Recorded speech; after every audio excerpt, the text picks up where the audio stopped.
lenguaje de tu música.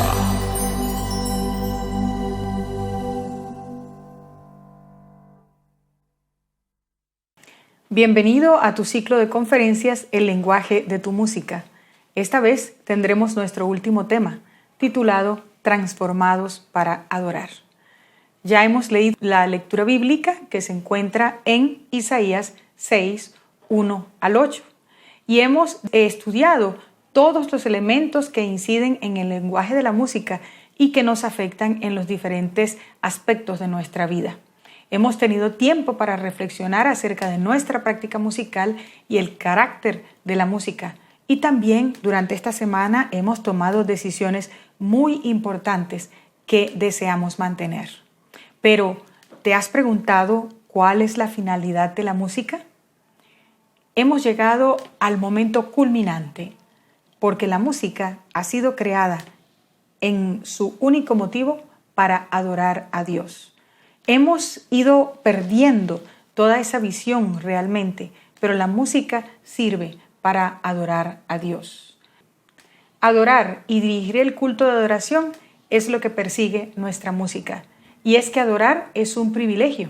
La adoración es importante porque por medio de ella renovamos nuestros ministerios. ¿Has sentido alguna vez la iglesia un poco aburrida, pero de vez en cuando sientes algo distinto?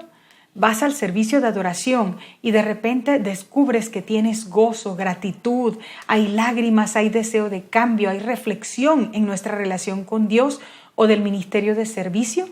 ¿Sabes por qué? Es porque has adorado. Y es que adoración no es más que el encuentro con Dios, por la predicación, por el canto, las ofrendas, el testimonio y cada acto que hemos realizado durante la liturgia. La música es apenas una parte de la adoración, y una vez que hemos sabido todo lo que nos compete y nos concierne respecto a ella y hemos entregado nuestro cuerpo, nuestra alma y nuestra voluntad a Dios, estamos solamente en este momento listos para adorar realmente. Hay una falsa concepción acerca de lo que es la adoración. Muchos creemos que adoración es escuchar la palabra, otros piensan que adorar es compañerismo, otras que sencillamente es el centro de la carga de las baterías espirituales, que voy allá para cargarme positivamente. Otros que es una agencia de servicio social, donde compartimos comidas, donde ayudamos a otros, donde repartimos ropa, y otros aún piensan que es una agencia de trabajo. Pero déjame decirte que la adoración no es eso. La adoración, en primer lugar, debe estar planificada, mas nunca programada. También hay que dar espacio durante la adoración a que Dios nos hable y a ciertos elementos espontáneos en ella. Por ejemplo, un testimonio que no estaba pautado en el momento, pero que sabemos que es parte de ese momento de adoración especial y que puede tocar los corazones. La adoración también va a permitir que exista aún y cuando haya cientos de personas o tan solo uno o dos congregados. Y debemos adorar con la misma intensidad. La adoración es un verbo de acción donde nuestro objeto es Dios. ¿Recuerdas que la música cristiana secular busca la adoración horizontal?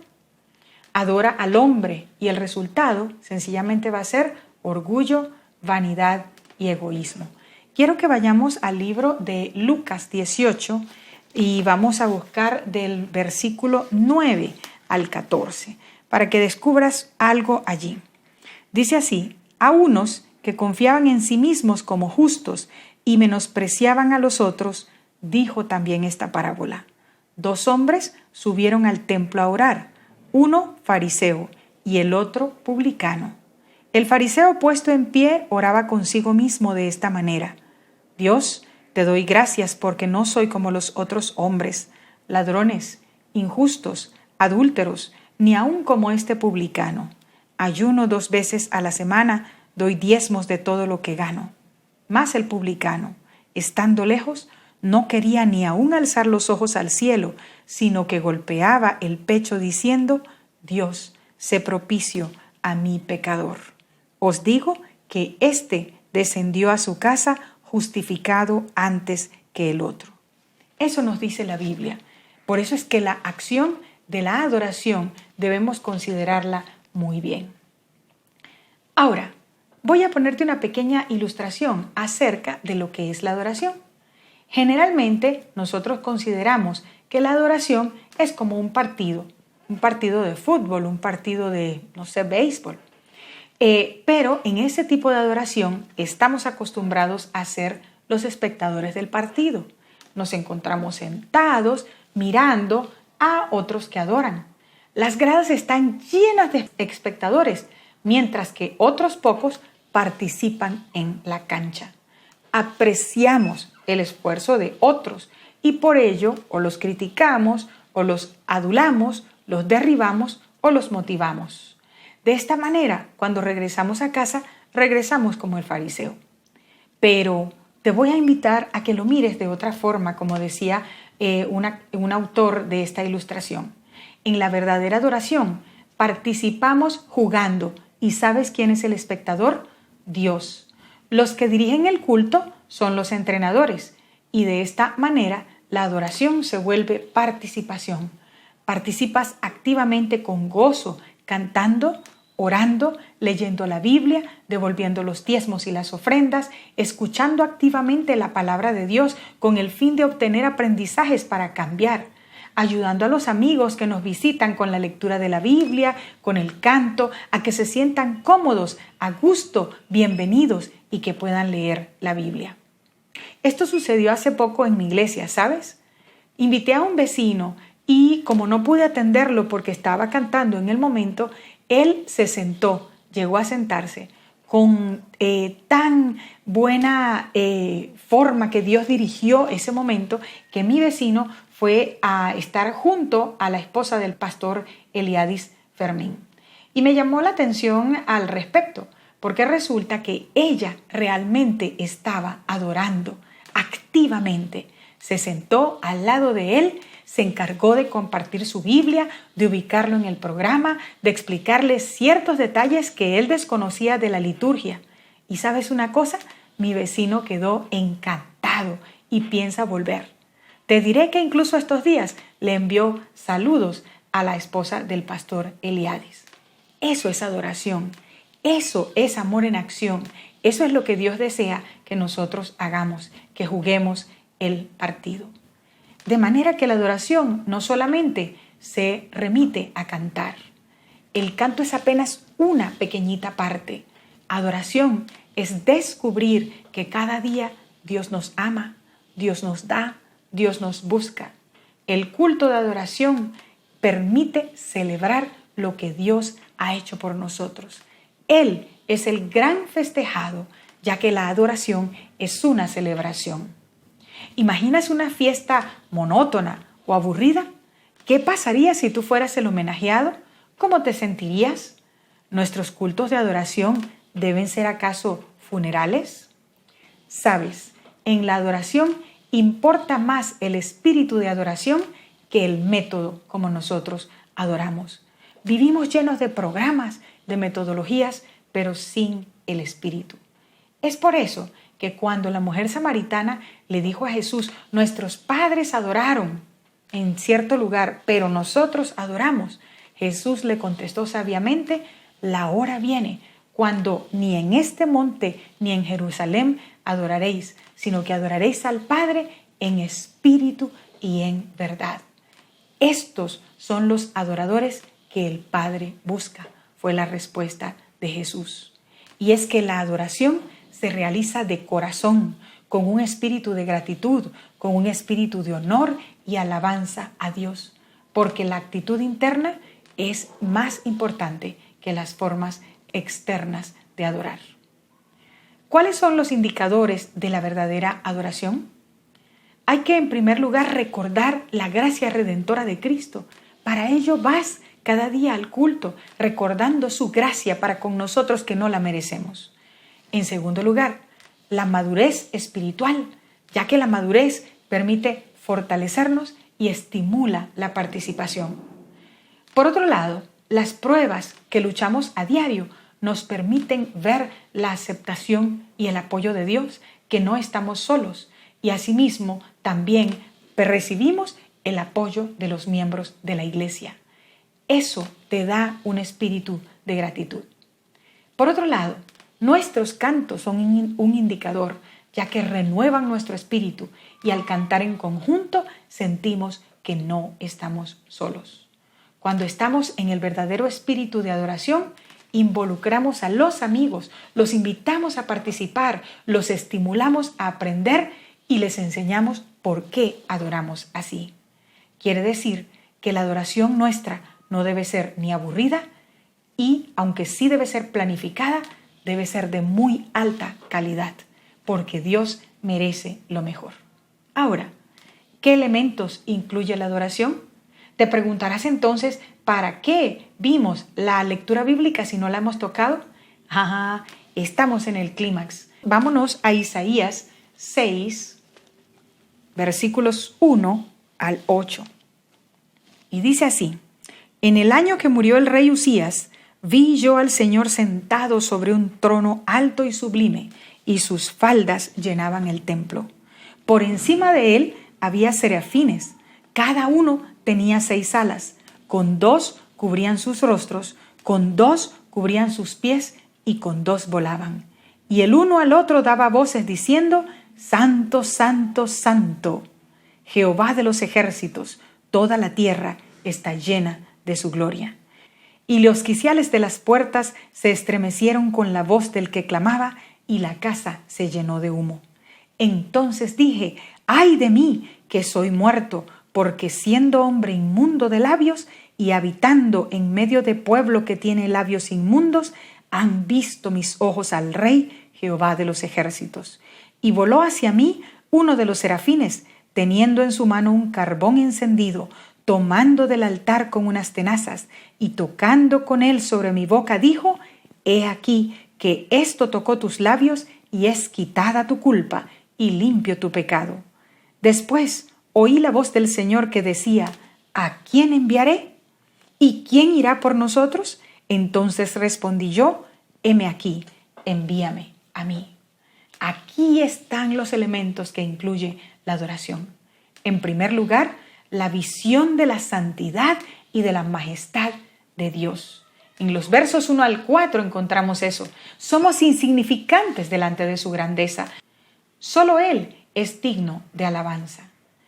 En segundo lugar, la confesión del pecado. ¿Te diste cuenta lo que hizo el profeta en el verso 5? ¡Ay de mí! Confesión. Al vernos delante del trono de Dios, al ver su majestad, descubrimos que no somos nada, que realmente estamos inmundos, que realmente pertenecemos a un pueblo que está en la misma condición de pecado. Si tenemos un verdadero espíritu de adoración, siempre tendremos un sentido de confesión. ¿Crees que así hemos llegado siempre a la iglesia? Por eso es que a veces salimos vacíos. En tercer lugar, necesitamos de la gracia divina, necesitamos del perdón en el carbón que aparece en los versículos 6 y 7. ¿Sabes qué significa ese carbón? Curación de la llaga de nuestro pecado, que es curada. Así como decía Isaías 53:5, por su llaga fuimos nosotros curados. Por la llaga de Jesús nosotros recibimos perdón. Es por eso que Primera de Juan 1:9 nos dice: si confesamos nuestros pecados, Él es fiel y justo para perdonarnos nuestros pecados y limpiarnos de toda maldad. El resultado de esa experiencia del perdón es el deseo del corazón de Dios. Dios entonces nos pregunta, una vez que estamos listos: ¿a quién enviaré? Nos mueve al servicio, a la acción. Y es el desafío ahora de nosotros cumplir con ese deseo de Dios. ¿Cuál es la respuesta de Isaías? Heme aquí, envíame a mí. Así que los pasos de la adoración real son ver la majestad de Dios y alabarle. En segundo lugar, ver tu horrible realidad y confesar nuestros pecados. En tercer lugar, recibir esa gracia divina y la curación. Y en cuarto lugar, al llamado de Dios hemos de dar una respuesta y tendremos que entrar en la acción de servicio. ¿Cuántas veces has venido a adorar a Dios y has cumplido con los pasos? ¿Cuántas veces quizá tú y yo olvidamos realmente por qué estamos? A mí me entristece cuando llego los sábados con los muchachos que van a tener la alabanza y resulta que pocos son los hermanos que cantamos. A veces no leemos la Biblia, no ofrendamos, no vemos la majestad de Dios, no alabamos. Y cuando comenzamos de esta manera, difícilmente podremos estar en sintonía con el Espíritu de Dios. ¿Sabes por qué? Porque nos sentimos ricos, sin necesidad, como dice Apocalipsis 3:17. Y por ello es que nosotros debemos recordar que solamente los bienaventurados han de recibir esas dádivas especiales de Dios, el reino, la consolación, todo eso, solamente si somos necesitados. Dice allí, observa, los pobres en espíritu, los que necesitan consolación, los mansos, los misericordiosos, los de limpio corazón, que de paso tienen que vivir en medio del pecado y de la corrupción y soportarla. Los pacificadores, pero ellos viven en medio de la violencia.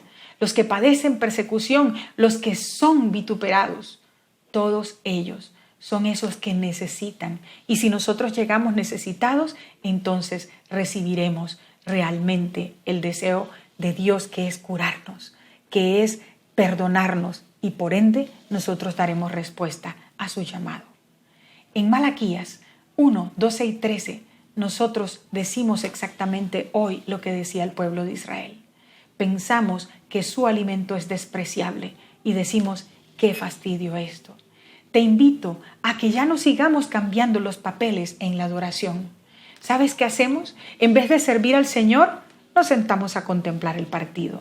En vez del gozo de su presencia, sencillamente nos mantenemos activos y hacemos obras. Como decía el pastor Jairo Parra en una conversación hace poco con la Junta, decía que nos mecemos como las abuelas, nos movemos mucho, pero no vamos a ninguna parte.